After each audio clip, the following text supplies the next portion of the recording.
በስልጤ ዞን አሊቾ ወሪሮ ወረዳ ቋቁቶ ከተማ የንጹህ መጠጥ ውሃ የህብረተሰቡ ዋነኛ ጥያቄ ከሆነ ሰነባብቷል። የደቡብ ራዲዮና ቴሌቪዥን ድርጅት ለከተማዋ የውሃ ችግርና ግንባታው ስለዘገየው የቀረሶ ውሃ ፕሮጀክትን አስመልክቶ ከአንድ ዓመት በፊት ዘገባ መስራቱ ይታወሳል። ዛሬም ችግሩ ባለመፈታቱ ምክንያት ለማህበራዊና ኢኮኖሚያዊ ቀውስ መዳረጋቸውን የከተማዋ ነዋሪዎች ይናገራሉ። ጀረኪን ውሃ 12 ብር ገዝተን እኮ ነው ልብሳችን አናጥብም። ያው ዛሬ ተሻሽሏል ይባላል እንጂ እኛው እኮ ዘመን በድሮም ዘመን ቢሰናል።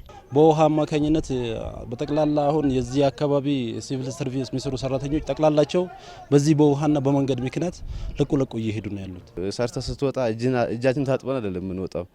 ኢንፌክሽኑን ራሳችን እንትን ብለን ስለማንሄድ እስከ ቤትም ጭምር ታካሚውም ጭምር እስከ ቤትም ጭምር ኢንፌክሽን ይዞ እየሄደ ነው ያለው። የአሊቾ ወሪሮ ወረዳ አስተዳዳሪ አቶ ሙዲ ሁሴን የወረዳውን ሕዝብ የንጹህ መጠጥ ውሃ ችግርን ይፈታል የተባለውና በ42 ሚሊዮን ብር ግንባታ የተጀመረው የቀረሶ ውሃ ፕሮጀክት መዘግየትን በተመለከተ ምክንያት ነው ያሉትን ይገልጻሉ። ይሄ ዝርጋታ የተዘረጋው መስመር ያልተፈተሸ መስመር ነው። ሳይፈተሽ አንደኛ ለረጅም ዓመት ቆይቷል፣ ሁለተኛ የጥራት ችግር ያለበት ነው፣ ሶስተኛው የክትትል ችግር ያለበት ነው። በእነዚህ ምክንያቶች መጨረሻ ላይ እነዚህ ፓምፕና ጀነሬተሮች መጥተው እንትን ሲባሉ ውሃው የፈነዳበት ሁኔታ ነው ያለው።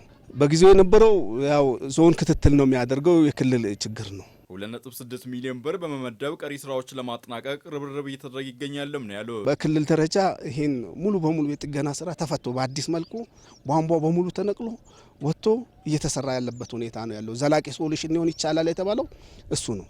በዞኑ ግንባታ የዘገየው የቀረሶ ውሃ ፕሮጀክት ብቻ አይደለም።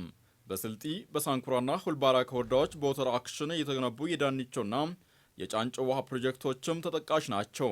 የስልጢ ዞን ውሃ መስኖና ኢነርጂ መምሪያ ኃላፊ አቶ እንዳለ ታምሬ ለፕሮጀክቶቹ መዘግየት የጥናት የዲዛይንና የክትትል ማነስ ምክንያት መሆኑን ነው የተናገሩት። በተለይ የቀረሶ ውሃ ፕሮጀክትን በተመለከተ በወቅቱ የነበሩ የመምሪያው አመራሮች፣ ባለሙያዎችና የክልል ውሃ ቢሮ የክትትል ማነስ ለችግሩ ዋነኛ ምክንያት መሆኑንም ይጠቅሳሉ።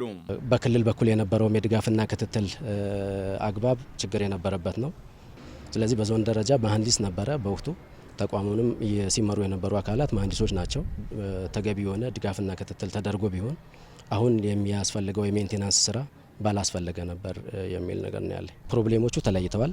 ህብረተሰቡን ተጠቃሚ ለማድረግ እየተሰራ ነው። በቅርብ ቀን ወደ ተግባር የሚገባ ይሆናል። የክልሉ ውሃ መስኖና ኢነርጂ ቢሮ ኃላፊ አቶ ሳሙኤል ታምሩ በበኩላቸው ለፕሮጀክቶቹ መዘግየት ምክንያት ነው ያሉትን ይናገራሉ። ይሄ ፕሮጀክት በመጀመሪያ ሲጠና የራሱ የጥናት ችግር የነበረበት፣ ግንባታ ክትትልም ውስንነት የነበረበት ነው። ባለው ደረጃ ግን ፓምፑንም ጀነሬተሩም ከቀረበ በኋላ በግንባታ ወቅት ተገቢው ክትትል ባለመደረጉ የቧንቧ መስመር ችግር ነው ያለው። ስለዚህ እነዚህን ችግሮች ለመቅረፍ ከክልሉ ውሃ ስራዎች ኮንስትራክሽን ድርጅት ጋር ውል ገብተን በዚህ ደረጃ ላይ በአጠረ ጊዜ ውስጥ በአንድ ወርና በሁለት ወራት ጊዜ ውስጥ ባልበለጠ ጊዜ ውስጥ አገልግሎት መስጠት በሚችልበት ደረጃ ላይ ሰፊ ርብርብ እያደረግን ነው። በክልሉ ሌሎች አካባቢዎችም የሚስተዋሉ የውሃ ፕሮጀክቶች መጓተት ምክንያት የአደረጃጀት ችግር በመሆኑ በቀጣይነት ትኩረት ሰጥቶ ይሰራልን ብለዋል። ከመጀመሪያ የአደረጃጀት ችግር የነበረበት ነው። ስለዚህ የአደረጃጀት ችግሩን መፍታት ያስፈልጋል። ግንባታውን የሚከታተል የሚቆጣጠር፣ ኮንትራቱን ማኔጅ የሚያደርግ፣ ኮንትራቱን የሚያስተዳድር ክፍል መፈጠር አለበት።